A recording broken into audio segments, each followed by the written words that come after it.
I'm 9 First Warning meteorologist Brad Maushart with another weather-wise segment taking you beyond what you can find on your phone alone. We have finally made it to the fall season. It even feels a little bit more like autumn outside. The weather won't be the only thing, though, changing in the coming months. The leaves will still be turning, soon be turning vibrant shades of reds, oranges, and yellows, too. And some areas of the country are more likely to be treated to a masterpiece than others, and a lot of that could be attributed to the months leading up to the falling foliage. A lack of rainfall, or in some extreme cases, a drought, can have a huge impact on the changing leaves' vibrancy and the duration that they stay on the trees.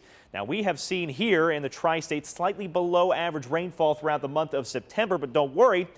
The entire year leading up to us, we're still luckily well above average. In fact, our surplus is a little over 2 inches here in the Queen City, and that's going to be plenty enough to make this year a great one for nature's lovers, admirers, and photographers alike. Now, not everyone is quite as lucky as us here in the tri-state. Drought-like conditions have been plaguing much of the United States, stretching all the way from the New England states and Maine all the way down to the deep south. These areas are likely seeing stretched trees, which will likely both produce less color and produce it for a shorter duration than what we're going to see here in the tri-state. Here in the tri-state, colorful fall foliage typically peaks by mid-October, but due to our surplus, it's likely going to be a little bit later. Our crescendo going to be a little bit closer to mid to late October, and then that will carry on down to the south, be a little bit later. And our trees, well, they're probably going to hold on to those leaves a little bit longer than normal as well. So the only way that forecast is going to change between now and then, it would be if we see some nasty weather before those leaves change. More specifically, a frost or an early hard freeze. That can halt the color changing process before it begins, as trees immediately switch over to survival mode. Wind and rain can also knock some of the leaves off the branches prematurely, but